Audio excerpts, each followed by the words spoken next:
Assalamualaikum warahmatullahi wabarakatuh. Kami dari kelompok 3, di sini kami akan mempresentasikan makalah kami yang berjudul Hubungan Keluarga dan Kerabat dalam Hukum Adat. Di sini saya Sagita Destia Ramadan sebagai pemateri pertama dan dilanjutkan oleh Saudari Aryaza Raul Mufida sebagai pemateri kedua dan dilanjutkan dengan Saudara Fahad Sultan Aziz sebagai pemateri ketiga dan yang terakhir yaitu Saudara Diki Adam Firmansyah sebagai pemateri yang keempat.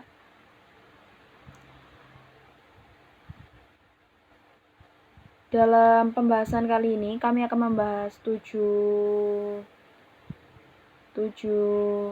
pembahasan. Yang pertama adalah subjektum juris, yang kedua hubungan keturunan, yang ketiga arti perkawinan, dan yang keempat arti pertunangan, kelima sifat kekeluargaan patrilineal, yang kelima sistem perkawinan, dan terakhir harta perkawinan.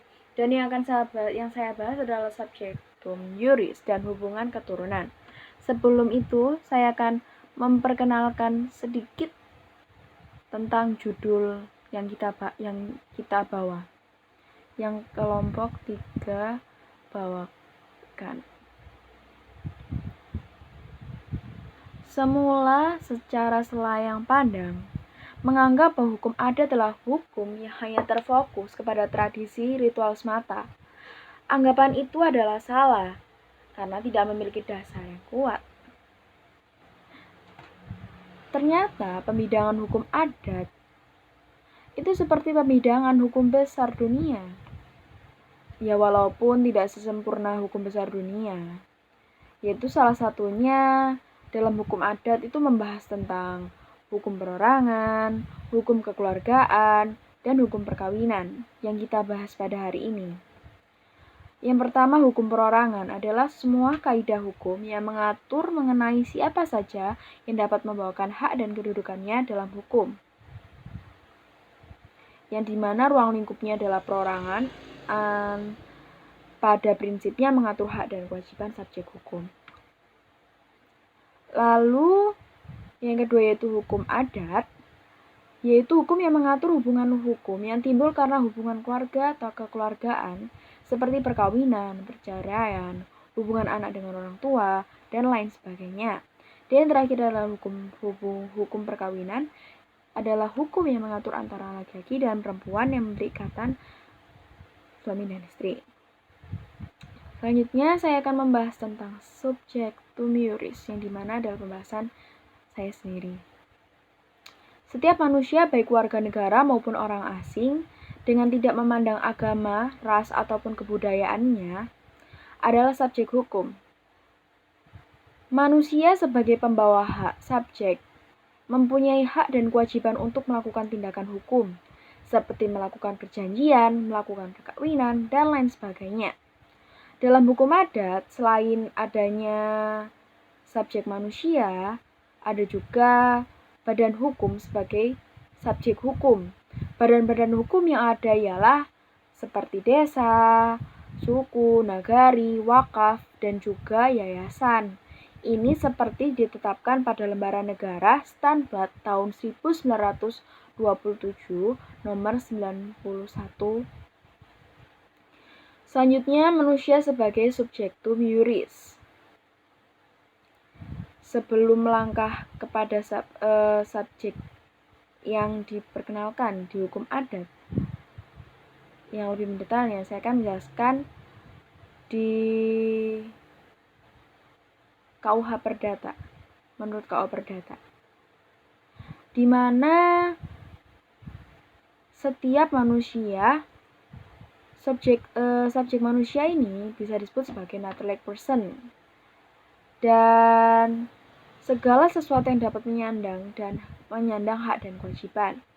Dalam pasal 1 Burgerlijk Wetboek atau yang disingkat BW atau yang sekarang dikenal sebagai Kitab Undang-Undang Hukum Perdata atau disingkat KUH-PER, menyatakan menikmati hak perdata tidaklah tergantung pada hak kenegaraan.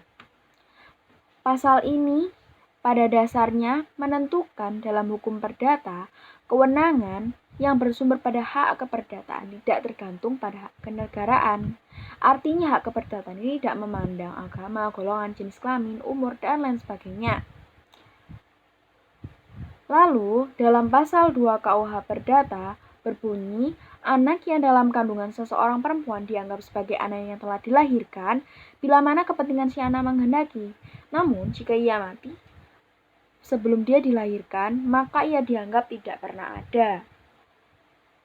Menegaskan walaupun seorang anak yang masih dalam kandungan seorang perempuan dan belum dilahirkan, demi kepentingan si anak, ia dapat dianggap sebagai subjek hukum yang telah menyandang hak, yang mana syaratnya adalah anak tersebut lahir dan dalam keadaan hidup. Jadi jika dia lahir dalam keadaan mati, maka dia dianggap tidak akan pernah ada. Lalu pada dasarnya manusia mempunyai hak sejak dalam kandungan, namun tidak semua kewenangan dan kecakapan itu dapat melakukan perbuatan hukum. Jadi setiap orang itu mempunyai kewenangan, namun tidak semua orang itu tidak memenuhi kecakapan hukum. Orang yang melakukan perbuatan hukum adalah orang yang sudah berumur 21 tahun atau yang pernah melakukan pernikahan. Sedangkan orang yang tidak cakap terdapat dalam pasal 1330 KUH Perdata. Nah, setelah itu saya akan sambungkan dengan adanya hukum adat ini. Menurut hukum adat, cakap melakukan perbuatan yaitu bagi seorang pria dan wanita yang sudah dewasa. Menurut Supomo, tidak ada batasan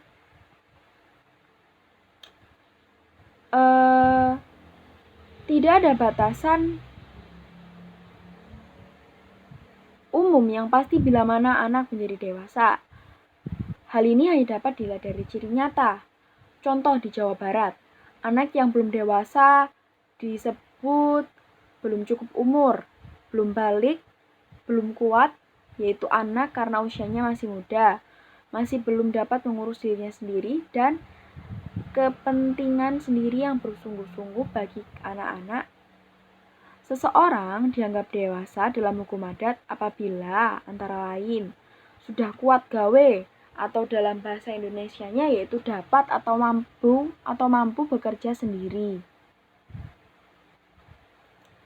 Lalu cakap untuk melakukan tugas segala pergaulan dalam kehidupan kemasyarakatan serta mempertanggungjawabkan sendiri segala-galanya. Itu seorang disebut kuat gawe sejak ia kuat mengurus harta bendanya dan keperluan lainnya. Dengan perkataan lain, sejak ia mampu mengurus diri sendiri dan melindungi kepentingan diri. Jadi, orang yang cakap hukum menurut hukum adat adalah yang pertama, kuat gawe, dan yang kedua, cakap untuk mengurus harta bendanya sendiri serta keperluannya sendiri.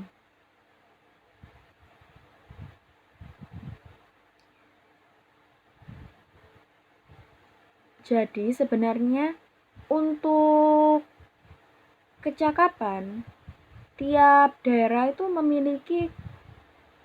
memiliki kriterianya masing-masing. Namun di sini disimpulkan oleh Van Vollenhoven yaitu kelengkapan pada subjek pribadi atau manusia dalam hukum adat dititikberatkan pada kemandirian seseorang. Kecakapan dan diperoleh secara berangsur-angsur sehingga jika ia belum mandiri tidak dapat dikatakan tidak cakap sama sekali. Kecakapan berdasarkan perkembangan jiwa dan raga memperhatikan petunjuk kodrat alam. Begitu kata Van Vollenhoven. Selanjutnya saya akan membahas tentang badan hukum sebagai subjectum juris. Badan hukum adalah kumpulan orang-orang yang mempunyai tujuan tertentu, harta kekayaan, serta hak dan kewajiban. Badan hukum ini biasanya disebut sebagai rights person. Beda seperti manusia tadi, not like person. Badan hukum sendiri dibagi menjadi dua, yaitu hukum publik dan hukum privat.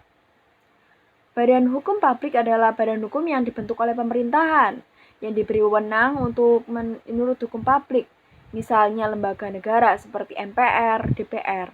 Sedangkan badan hukum privat di Indonesia adalah seperti perseroan terbatas atau PT, koperasi, yayasan, serta perkumpulan yang berbadan hukum. Badan-badan hukum yang ada di Indonesia diantaranya yaitu desa, negari, suku, wakaf, dan juga yayasan.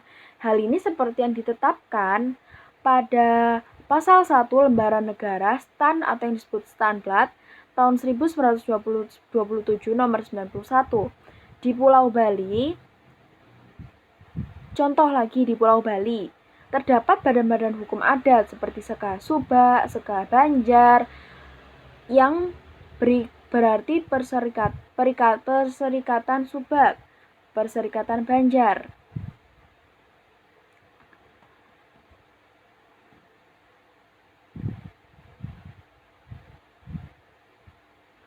Lalu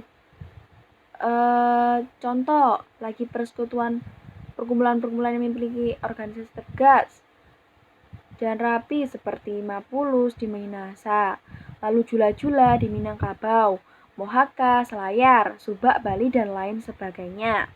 Lalu ciri-ciri subjek badan hukum itu apa? Yaitu yang pertama adanya harta kekayaan, mempunyai tujuan tertentu, mempunyai kepentingan sendiri, dan adanya pengurus. Seperti itu. Lalu yang kedua, hubungan keturunan. Keturunan adalah ketunggalan leluhur, artinya ada perhubungan darah antara orang yang seorang dengan orang lain.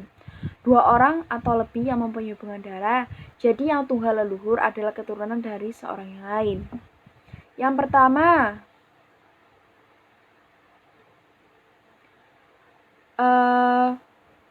hubungan anak dengan orang tua, yaitu anak kandung memiliki kedudukan yang penting dalam soal masyarakat adat, karena dianggap sebagai penerus keturunan. Anak merupakan seorang yang lahir dalam perkawinan yang sah antara seorang laki-laki dan perempuan. Namun jika tidak ada anak atau tidak dapat memiliki anak, maka ada alternatif lain, yaitu dengan cara pengangkatan anak. Mengambil anak dari orang lain dalam keluarga sendiri, sehingga timbullah suatu hubungan keluarga, atau bisa juga mengambil dari anak orang lain.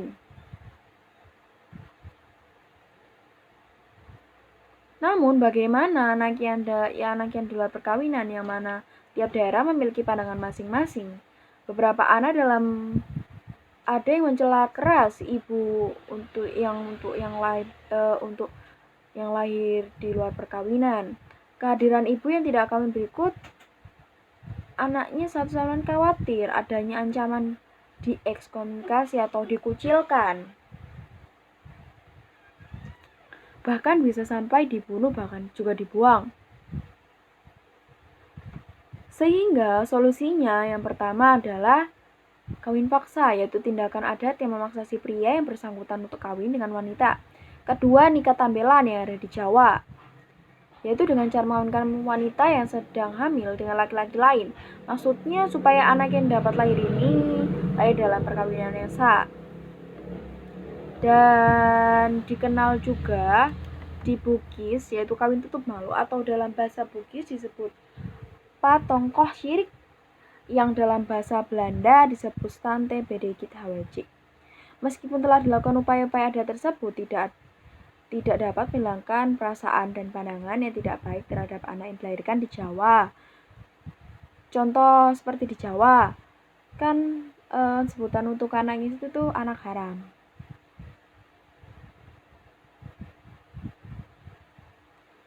Lalu hubungan anak dengan keluarganya.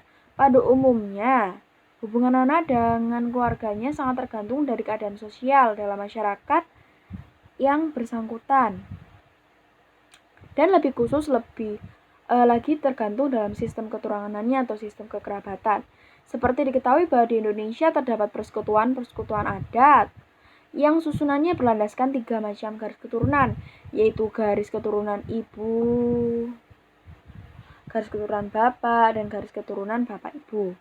Dalam persekutuan yang menganut garis keturunan bapak ibu, maka hubungan anak ini ya dari pihak bapak ibu ataupun dengan keluarga dari ibu yang sama eratnya dengan atau sama derajatnya dengan keluarga dari bapak. Dalam susunan keluarga yang seperti ini disebut susunan keluarga bilateral. Lalu yang kedua, masyarakat yang matrilineal, yaitu hubungan antara anak dengan keluarga pihak ibu lebih erat dan dianggap jauh lebih penting dibandingkan dengan hubungan pihak keluarga bapaknya. Nah, ada juga yang patrilineal, ini berkebalikan dengan matrilineal, yang dimana lebih difokuskan atau lebih dipentingkan kepada ibunya. Yang selanjutnya adalah memelihara anak piatu. Apabila dalam suatu keluarga, salah satu dari keluarganya, bapak atau ibunya tidak ada lagi, maka kalau ada anak-anak yang belum dewasa dalam susunan keluargaan ibu orang tua yang masih hidup memelihara. Namun jika keduanya tidak ada lagi, maka memelihara anak-anak ditinggalkan adalah salah satu dari keluarga pihak antara bapak atau ibu. Namun, seperti di Minangkabau yang menganut matrilineal, jika bapaknya meninggal dunia, maka ibunya meneruskan kekuasaannya terhadap anak-anaknya yang masih belum dewasa itu. Jika ibunya meninggal dunia, maka anak-anaknya dimaksud tetap berada pada kerabat ibunya serta dipelihara seterusnya oleh pihak keluarga ibunya karena lebih dominan kepada ibunya. Lalu di Tapanuli, yaitu menganut patrilineal, jika bapaknya meninggal dunia, ibunya meneruskan melahirkan anaknya di lingkungan keluarganya. Jika jadi pulang ke keluarganya, maka ia dapat meninggalkan anak-anaknya itu untuk tempat tinggal di keluarga suaminya, jadi lebih difokuskan kepada keluarga ayahnya atau bapaknya. Mengangkat anak atau adopsi adalah suatu perbuatan yang pengambilan anak orang lain ke dalam keluarga sendiri sedemikian rupa sehingga antara anak yang dipungut itu dan hubungan dan dengan keluarga yang mengangkat itu ada timbul hubungan kekeluargaan. Perbuatan mengangkat anak ini sudah lumrah dan biasa di Indonesia. Seperti mengangkat anak di Jawa Barat dikenal sebagai mupu anak, yaitu lokasinya di Banten Utara dan Cirebon. Mulung atau ngangkut anak di antara suku bangsa Sunda dan mengut anak di antara Jakarta. Penyerahan anak kepada orang lain dengan istilah umum disebut mutlak atau kasih atau mere mutlak. Anak yang diangkat disebut dengan anak angkat, anak upon di Jawa, anak pulung, dan anak kukut sebutan di Sunda, anak pungut di Jakarta. Terkait keabsahan pengangkatan anak ini di lain-lain daerah memiliki kriteria tertentu. Menurut Hukum Adat Jawa Barat misalnya tidak ada syarat yang ditetapkan untuk sahnya pengangkatan anak. Pengangkatan anak ini tergantung sistem kekerabatannya. Dan sekian dari saya. Presentasi akan dilanjutkan oleh pemateri yang selanjutnya, yaitu Saudari Vivi. Sekian dari saya. Wassalamualaikum warahmatullahi wabarakatuh.